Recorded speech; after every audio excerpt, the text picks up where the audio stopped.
नमस्कार, मैं श्यामगिरी। आप देख रहे हैं टीएफडी इंडिया न्यूज 24। टीएफडी इंडिया न्यूज 24 में आप सभी दर्शकों का स्वागत है। मोदी से बगावत करने वालों में बीजेपी के नितिन गडकरी भी हैं और ईरान इजराइल युद्ध में एक नया मोड़ आया है। अब बड़ी महत्वपूर्ण यह है कि पहले हम नितिन गडकरी की बात कर लें, क्योंकि नितिन गडकरी भारतीय जनता पार्टी के वरिष्ठ नेता और नितिन गडकरी इस वक्त चर्चाओं में है। उसके कई सारे वजह भी हैं चर्चाओं के, क्योंकि नितिन गडकरी नरेंद्र मोदी से इत्तेफाक नहीं रखते और नितिन गडकरी ने नरेंद्र मोदी का स्वागत नहीं किया और मोदी नहीं किया। और यशस्वी प्रधानमंत्री के नेतृत्व में वह कोई काम नहीं करते। वह अपनी सहनशीलता, अपनी क्षमता और अपनी ज्ञानता के आधार पर काम करते हैं। नरेंद्र मोदी सरकार में सुनते नहीं हुआ। अब ऐसे में अगर नरेंद्र मोदी का प्रधानमंत्री का चेहरा बदलता है तो पहला शख्स अगर किसी का नाम आएगा जो विपक्ष को साथ लेकर के चल सके तो उसमें नितिन गडकरी का नाम होगा। चूंकि राजनाथ सिंह भी हो सकते थे, लेकिन राजनाथ सिंह अब मोदी खेमे के हो गए हैं और राजनाथ सिंह ने अपना क्रेज गिरा लिया, लेकिन उसी पार्टी में रह करके नितिन गडकरी ने अपना क्रेज बनाए रखा। ऐसे में नितिन गडकरी से मिलने राहुल गांधी और प्रियंका गांधी गई। बड़ी महत्वपूर्ण है कि राहुल गांधी और प्रियंका गांधी मिलने गई और नितिन गडकरी जिस तरह से मिले वाकई काबिले तारीफ है। मैं आप दर्शकों को वह बताना चाहूंगा कि राजस्थान से और कई जगहों से वह व्यापारी आए हुए थे जो गाड़ियों के बॉडी ये सब बनाते हैं। कंपनी से तो गाड़ी की चेचिस आती है, ट्रक के चाहे बस के, ये सब के चेचिस आते हैं, बॉडी बनाते हैं। उसको लेकर के सरकार ने जो नियम कानून कायदे अलग अलग निकाले, जिसकी वजह से व्यापारियों को बहुत काफी नुकसान होता है। बड़ी बड़ी कंपनी को तो नहीं होता, लेकिन वो बॉडी बिल्डर वाले जो बनाते हैं उन्हें बहुत नुकसान होता है। राहुल प्रियंका से वह लोग मिले और कहे कि आप लीडर ऑफ अपोजिशन के तौर पर हम व्यापारियों की आवाज को उठाइए।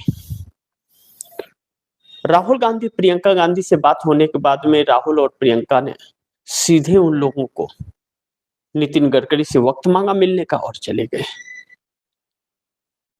हालांकि कांग्रेस के किसी व्यक्ति को भारतीय जनता पार्टी की सरकार में वक्त नहीं मिलता है मिलने का। अश्विनी बैसो महाराज वो रेल मंत्री जी से कहा जाता है, वह उनके पास वक्त नहीं होता। वित्त मंत्री नहीं देती वक्त, गृह मंत्री वक्त नहीं देते, पीएम वक्त नहीं, पीएम तो खैर भागते ही, पीएम तो है ही नहीं इस देश के अंदर। लेकिन नितिन गडकरी मिले और तुरंत बुला लिया। बड़ी दिलचस्प बात यह है कि नितिन गडकरी ने उसका समाधान भी बोला और बोला कि हम आपके सुझाव पर काम करेंगे, हमसे जो बन पड़ेगा हम अपने मंत्रालय से आपको वह करेंगे। वह व्यापारी भी खुश होकर के गए। राहुल और प्रियंका के बातों का, तथ्यों का असर पड़ा और वह सुझाव नितिन गडकरी ने जो मांगा और राहुल और प्रियंका ने दिया और उन व्यापारियों ने बैठकर जो डिस्कस की उसे स्वीकार कर लिया नितिन गडकरी ने। अब सवाल यह उठता है, क्या नितिन गडकरी मोदी से बगावत कर रहे हैं? क्योंकि मोदी सरकार में तो विपक्ष का कोई अस्तित्व नहीं है, राहुल प्रियंका तो दुश्मन है और कांग्रेस पर ही हमला करके सरकार चल रही है। यह चीजें आप दर्शकों को समझना बहुत जरूरी है। मैं जो अंदर की बातें आप दर्शकों को बताने जा रहा हूं जो कोई नहीं बताता है, आप दर्शक ध्यान से समझिए। कुछ दिन पहले, तकरीबन एक हफ्ते पीछे आप जाइए, मैंने आप दर्शकों को एक कार्यक्रम किया था और मैंने बताया था कि भारतीय जनता पार्टी के अंदर 3 से 4 टुकड़े होते हुए नजर आ रहे हैं। एक आरएसएस का धारा जो है वह आरएसएस के साथ है, एक मोदी का अपना अलग धारा है जो हर हर मोदी घर घर मोदी करता है, वह धारा एक अलग है। लेकिन एक अटल बिहारी वाजपेयी से प्रेरित एक धारा है जिसमें नितिन गडकरी जैसे लोग हैं, लेकिन नितिन गडकरी आरएसएस से ही आते हैं, आरएसएस के बहुत विश्वसनीय नेता हैं। लेकिन जब वह आरएसएस कैंप में जाते हैं तो आरएसएस के उन तथ्यों पर चर्चा करते हैं जो पहले की आरएसएस थी, और पार्टी के अंदर उनका एक लाइन अटल बिहारी वाजपेयी से प्रेरित राजनीति पर चलता है जो नरेंद्र मोदी से मेल नहीं खाता है। ऐसे में नितिन गडकरी ने ही कहा था कि अपनी इज्जत बचानी है तो इस्तीफा देकर के चले जाएं, और अब माना जा रहा है कि नितिन गडकरी अपना यही आखिरी कार्यकाल पूरा करेंगे और इसके बाद वह चुनाव नहीं लड़ेंगे। अब भारतीय जनता पार्टी के अंदर यह जो धरों का तालमेल चल रहा है, इसमें अब बात यहां तक आ गई है कि नरेंद्र मोदी सबसे कमजोर प्रधानमंत्री और नरेंद्र मोदी कंप्रोमाइज प्रधानमंत्री की चर्चा भारतीय जनता पार्टी के अंदर और आरएसएस के अंदर होने लगी है। आरएसएस की मजबूरी यह है कि उसे सत्ता चाहिए, किसी भी कीमत पर सत्ता चला गया तो उसके लिए बहुत दिक्कतें आएंगी, और नरेंद्र मोदी ने आरएसएस को और भाजपा को पूरी तरह से खत्म कर दिया है। कोई नेतृत्व बचाया नहीं है, इन्होंने सब रिमोट कंट्रोल और नफरती लोगों को रखा है, और जो नफरती नहीं थे उन्हें नफरती और बदतमीज बना दिया है। ऐसे में राहुल गांधी और प्रियंका गांधी जिस तरह से सरकार को घेर रहे हैं या जिन नेताओं से मिल रहे हैं, उनका रिस्पॉन्स कांग्रेस को मिल रहा है बीजेपी के उन नेताओं से। उन रील वाले मंत्रियों से नहीं मिलते हैं लोग, मिलते हैं उनसे जिनके अंदर मानवता है।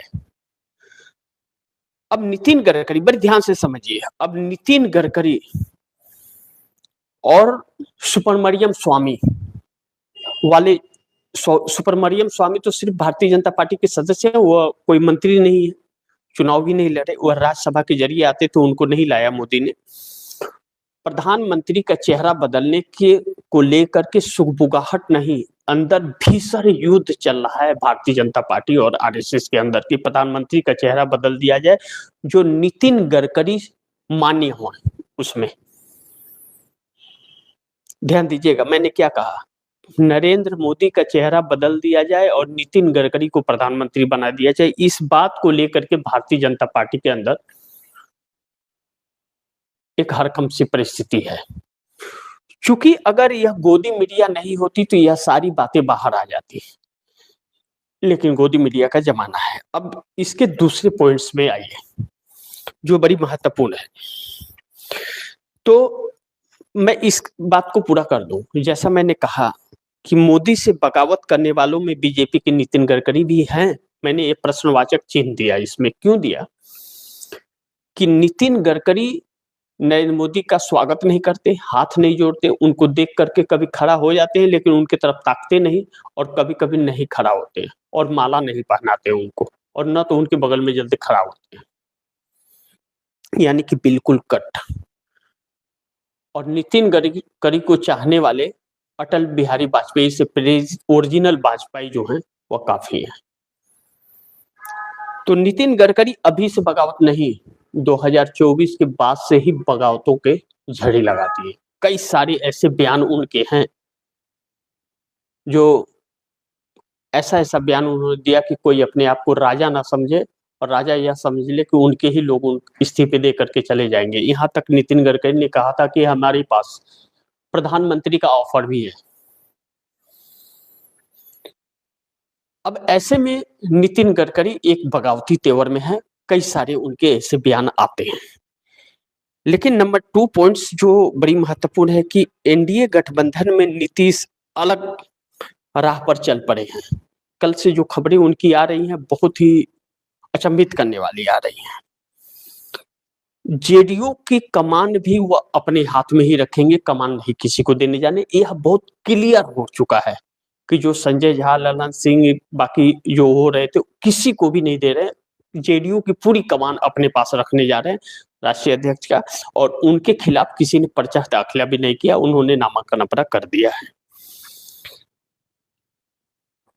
अब दो बातों पर हम लोग चर्चा करेंगे। पहला कि मोदी के खिलाफ नितिन गडकरी चले गए, बीजेपी में हो रहे हैं दो टुकड़े। पहले इस पर चर्चा करेंगे, फिर नीतीश पर हम लोग करेंगे।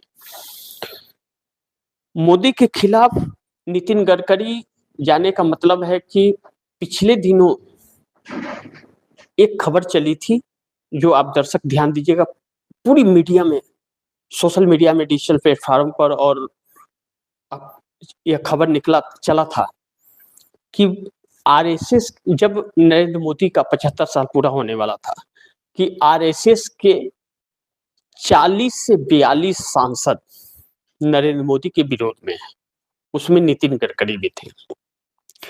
यह खबर मैं वरिष्ठ पत्रकार केपी मलिक, वरिष्ठ पत्रकार, जाने माने इस देश के वरिष्ठ पत्रकार केपी मलिक के हवाले से बोल रहा हूं, उनके ट्वीट के हवाले से। उन्होंने 2 बार बयान दिया था। उन्होंने कहा था एक बार कि तकरीबन 3 दर्जन, और दूसरे बार उन्होंने कहा कि विश्वसनीय सूत्रों के हवाले से खबर कि इसकी संख्या बढ़ करके 4 दर्जन के आसपास हो गई है, जो मोदी के खिलाफ है। उस वक्त भारतीय जनता पार्टी संसदीय दल की बैठक बुलाने की सुगबुगाहटें चल रही थी, जो 2024 4 जून को जो रिजल्ट आया लोकसभा का, उसके बाद में आज तक जब इस वक्त हम लोग लाइव हैं, इस वक्त तक संसदीय दल की बैठक नहीं हुई है, और नरेंद्र मोदी उस संसदीय दल में नेता नहीं चुने गए हैं, या प्रधानमंत्री जबरदस्ती के बने हुए। ऐसे में जब यह बात पता चली कि बगावत में तकरीबन 50 के आसपास सांसद हैं, तो अमित शाह और नरेंद्र मोदी, जेपी नड्डा उस वक्त थे, उन्होंने बैठक नहीं बुलाई कि बगावत हो जाएगा। बगावत नहीं बुलाई तो यह बातें, अब ईरान इजराइल युद्ध आ गया, तो इसमें अलग स्टैंड है। अब हम ईरान और इजराइल युद्ध में नया मोड़ जो आया उस पर चर्चा करके फिर नीतीश कुमार और एनडीए गठबंधन पे आते हैं। अब ईरान इजराइल युद्ध में अमेरिका और इजराइल का ज्वाइंट ऑपरेशन चल रहा है, और ईरान अकेला है। अब ट्रंप बड़ी सातिराना दिमाग के साथ ईरान पर हमले करा रहा है, और बयान अलग दे रहा है कि हमें तो पता भी नहीं था, इजराइल ने बताया भी नहीं, तेल टैंकर पर जब ईरान के मारा तो। लेकिन ईरान बड़ी टारगेटेड तरीके से, लेकिन इंटरनेशनल कानूनों का पालन करते हुए ईरान काम कर रहा है, और अमेरिका और इजराइल उल्लंघन करके, रेड लाइन क्रॉस करके वह हमला कर रहे हैं। ईरान जिन जगहों पर युद्ध मिसाइलें छोड़ रहा है, उस जगहों को पहले इंफॉर्मेशन देता है कि वहां के लोग जगह खाली करके चले जाएं 2 से 3 घंटे के अंदर। 2 से 3 घंटा बहुत काफी होता है लोगों को निकलने के लिए। लेकिन इजराइल ऐसा कोई सूचना नहीं देता है, अचानक कहीं भी अंधेरे में तीर मारने वाला बात कहते हैं ना, वैसे ही वो कर रहा है। ऐसे में ईरान ने जो हमले किए, चाहे कतर हो, सऊदी हो, चाहे बाकी के जगह हो, जिस तरह से सऊदी, कतर, दुबई के अंदर तेल रिफाइनरी, गैस रिफाइनरी पर मारा, $240 बिलियन, यानी कि भारत करेंसी के अनुसार 22 लाख करोड़ रुपए का अमेरिका को नुकसान हो गया, क्योंकि वह अमेरिकी धन्ना सेठों की कंपनियों में इन्वेस्टमेंट थे। और यह तकरीबन युद्ध रुकने के बाद में 1 से 2 साल तक प्रभावित रहेगा। तो बीती रात जो ईरान ने मारा था, उसमें दुनिया का 17% गैस और पेट्रोल की सप्लाई होती है, जिसमें भारत को भी आता है, कतर से। अब भारत ने इसमें अपना गला फंसा दिया है कि भारत कतर से तो बात कर रहा है, सऊदी से बात कर रहा है, दुबई से बात कर रहा है कि हम आपके साथ हैं, आप युद्ध में उतरिए, जबकि भारत ब्रिक्स के साथ है, ब्रिक्स का राष्ट्रीय अध्यक्ष है, और वह नाटो से संपर्क कर रहा है। यानी कि अमेरिका के कहने पर नरेंद्र मोदी यह सब कुछ कर रहे हैं, यानी कि ईरान की तरफ से हमारे देश को कोई राहत नहीं मिलने वाला है। 1 लाख करोड़ रुपया कल HDFC बैंक का शेयर टूट गया और चेयरमैन ने इस्तीफा दे दिया, यह कहते हुए कि हम इस तरह से इस पद पर नहीं बैठ सकते जहां पर सब कुछ ठीक ठाक ना हो। यानी कि सरकार बहुत कुछ छिपा रही है और बहुत बड़ा कुछ अनहोनी इस देश में होने वाला है, जो चल रहा है अंदर खाने और किसी को पता नहीं चला। सरकार ने 1 लाख करोड़ रुपया प्रोटेक्शन फंड जो रिलीज कराया, वह कहां खर्च करने जा रही है, क्यों खर्च करने जा रही है, अभी तक किसी को सरकार ने बताया नहीं है। अब इन हालातों में, इन परिस्थितियों में मोदी सरकार पूरी तरह से बैकफुट पर आ गई है कि इजराइल और अमेरिका के साथ है मोदी खुलेआम तरीके से। जो रसिया और चीन बाकी के देशों से दुश्मनी एक मोड़ ले लिया है कुछ नहीं। यह एकदम फालतू की सरकार है, निकम्मी सरकार, कायर सरकार कहा जाए तो भी इसमें बुराई नहीं है, क्योंकि हमारे देश में अब जो आपदा आने वाली है और जो परेशानियां आने वाली है वह इतनी आसानी से जाने वाली अब नहीं है। और $140 बैरल हमें तेल पड़ रहा है, $60 से 140 पे आ गया, 120 को तो पार कर गया है वैसे, लेकिन बाकी सब मिला करके $140 प्रति बैरल हो गया है। तो $60 प्रति बैरल पर 95 रुपया आपको पेट्रोल मिल रहा था, 140 हो गया, डबल से ज्यादा हो गया है। तो आपको कितने पे मिलेगा आप सोच लीजिए। और यह सब पश्चिम बंगाल और असम चुनाव के लिए रुका हुआ है, नहीं तो 150 रुपये लीटर पेट्रोल आपको कम से कम मिलेगा। और उस वक्त तक 1 महीना यह झेल पाएगी सरकार, ऐसा बिल्कुल नहीं लग रहा है। अगर ईरान ने 1-2 हमले और कर दिए तो सभी इन मिडिल ईस्टों का नानी याद आ जाएगी। अब आते हैं हम नीतीश कुमार जो एनडीए गठबंधन से। एनडीए गठबंधन में नीतीश अलग राह पर चल पड़े हैं। अब नीतीश अलग राह पर चले हैं, जेडीयू का कमान अपने पास रखे। वह समझ गए हैं कि भारतीय जनता पार्टी बड़ी भारी साजिश कर रही है उनकी पार्टी के साथ में, और बड़ी सादगी से और एक्टिव होकर के चल रहे हैं। भारतीय जनता पार्टी यह सोच रही थी कि सम्राट चौधरी को नीतीश सीएम स्वीकार कर लेंगे, लेकिन नीतीश इस्तीफा नहीं देने जा रहे हैं और जेडीयू का राष्ट्रीय अध्यक्ष नीतीश बनेंगे। पर्चा दाखिला हो चुका है, उनके खिलाफ किसी ने भी पर्चा दाखिला नहीं किया है। दिल्ली के अपने कार्यालय में उन्होंने नामांकन किया। अब 1-2 दिनों में यह क्लियर हो जाएगा कि नीतीश राष्ट्रीय अध्यक्ष हो गए और उसके बाद एनडीए में होगा खेल शुरू, और वह खेल मोदी झेल नहीं पाएंगे। यानी कि बगावत सिर्फ नितिन गडकरी से नहीं, बगावत अब मोदी को बीजेपी और संघ के साथ साथ एनडीए गठबंधन में भी झेलना पड़ेगा। यानी कि प्रधानमंत्री का चेहरा बदलने की कवायद एनडीए में भी चल पड़ी है, और नहीं तो सत्ता परिवर्तन बहुत जल्द होने जा रहा है। यह बजट सेशन नरेंद्र मोदी सरकार के लिए शुभ संकेत लेकर के नहीं आया, मैं पहले भी आप दर्शकों को बोल रहा था। और इसी बीच चुनाव 5 राज्यों के, 4 राज्य, 1 केंद्र शासित प्रदेश, और ईरान इजराइल युद्ध में यह नया मोड़, जो अब तेल देखो तेल की धार देखो और धार पर मिसाइल छोड़ने वाली का वार देखो चल रहा है, जिससे अमेरिका घुटने के बल आ गया है। और ईरान इस युद्ध को बंद नहीं करने जा रहा है। ईरान ने साफ अपने इरादे साफ कर दिए, यह युद्ध बंद नहीं होगा। मिडिल ईस्ट से पूरे अमेरिका को मैं खदेड़ के रखूंगा, कुछ भी करना पड़े। और इसका तोड़ अमेरिका के पास नहीं है। और मिडिल ईस्ट का कोई भी देश एक मिसाइल छोड़ा तो ईरान उसे राख बना देगा।